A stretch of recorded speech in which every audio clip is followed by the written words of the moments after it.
The man was cleaning up the battlefield when he suddenly heard crying behind him. He went over to investigate and found a little girl hiding in the trench. Tom slowly walked up to the girl. She was terrified, gripping her mother's hand tightly and not letting go. What she didn't know was that her mother had already left her forever. Tom instantly felt a wave of pity. He stretched out his arms and told the little girl that he would take her somewhere safe. But because they didn't speak the same language, the girl had no idea what he was saying. However, she could still feel the kindness in his gestures. Eventually, the little girl threw herself into Tom's arms, crying uncontrollably. When his comrades saw him holding the child, they were all very surprised. Even though she was from an enemy country, they all expressed their willingness to take in the homeless child. From that moment on, the little girl clung to Tom. Wherever he went, she would follow him. But the battlefield was always full of danger. Tom was injured by an artillery shell while trying to protect the girl. He only lost consciousness after he saw that the girl was unharmed. 2 days later, Tom woke up. During that time, the little girl had been guarding him by his bedside. As soon as she saw Tom wake up, she smiled with relief.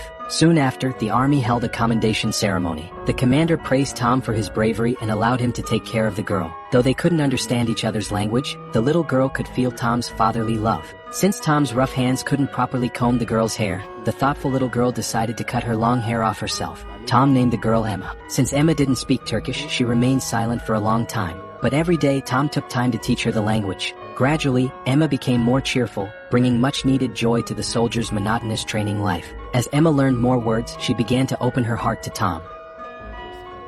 Baba. When she called him Dad, Tom was both surprised and overjoyed. He had already come to think of Emma as his own daughter. Emma's presence was like a light in the darkness of Tom's lonely and grim life. They would go shopping together, eat delicious food, and dance together. Emma even managed to get a signed photo from Marilyn Monroe, who came to perform for the troops. But happy times, like a kite in the sky, gradually slipped further away. The support troops had been in Korea for a year, and the first batch of soldiers were scheduled to return home. The soldiers said their goodbyes to Emma, not knowing when or if they would ever meet again. To take care of Emma, Tom decided to stay behind as a volunteer soldier. But when his fiancée heard about this, she was furious. Their wedding plans were canceled. Tom wasn't sure if his decision was the right one, but he knew Emma needed him, and he had to take on the responsibility of being a father. Then unexpected news came. Due to changes in the battlefield situation, the troops were ordered to evacuate. The commander planned to send Emma to a local orphanage. Though Tom was extremely reluctant, he knew it was the best option for Emma's safety. When Emma entered the classroom, she was immediately drawn to the sound of a piano. It was playing the Turkish national anthem. Eğer bu marşı iyi öğrenir, herkesten güzel okursa, seninle hep gurur duyarım, tamam mı? But before Tom could say a final goodbye to Emma, she had already slipped out of his embrace. Wanting to make her father proud, Emma eagerly wanted to learn the song. At that moment, Tom couldn't hold back his tears. He watched Emma, not willing to leave, and as he saw her settle into a new home, he turned away helplessly, heartbroken. Perhaps Emma sensed her father's tears or felt that he was about to leave her.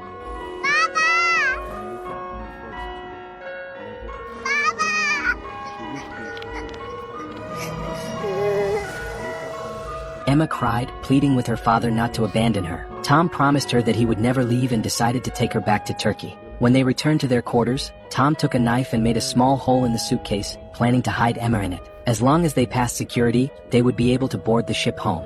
Although the staff noticed something unusual about the suitcase, he didn't say anything and let Tom go. But just as Tom felt relieved, the orphanage director chased after him, and the suitcase was opened in front of everyone. Tom's plan to take Emma back home was completely thwarted. With no other choice, Tom said his final goodbye to Emma, promising that once the war was over, he would return to get her. They would never be apart again. But as Tom stood to leave, Emma felt as though her heart was breaking. In a time of war with poor communication, neither father nor daughter knew when they would meet again. Perhaps they would never have the chance to reunite. When Tom returned to Turkey, he found that his fiancée hadn't come to greet him. He learned from friends that she had become engaged to another man. Tom was deeply angry. He went to confront his fiancée, hoping to clear things up. However, she accused him of being unfaithful, saying he had jeopardized their engagement for the sake of a stranger's child. Perhaps, in Tom's heart, she was nowhere near as important as that little girl. His fiancée's departure hit him hard. Heartbroken, he listened to his parents' advice and married a woman with whom he had no emotional connection. He searched tirelessly for Emma, but there was no news.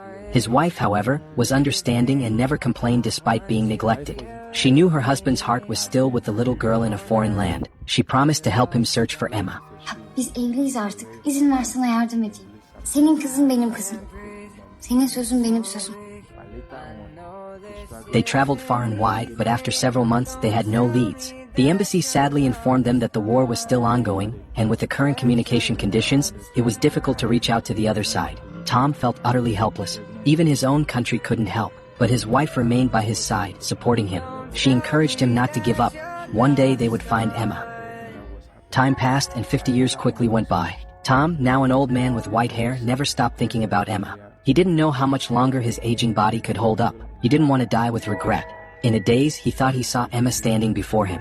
He knew it was just a hallucination caused by his longing, but perhaps even God was moved by his devotion. The next day, his wife received a call from the embassy. Some journalists had taken an interest in Emma's story. They decided to help Tom find Emma and make a documentary about it. Upon hearing the news, hope reignited in Tom's heart. Finally, he had a chance to see Emma again.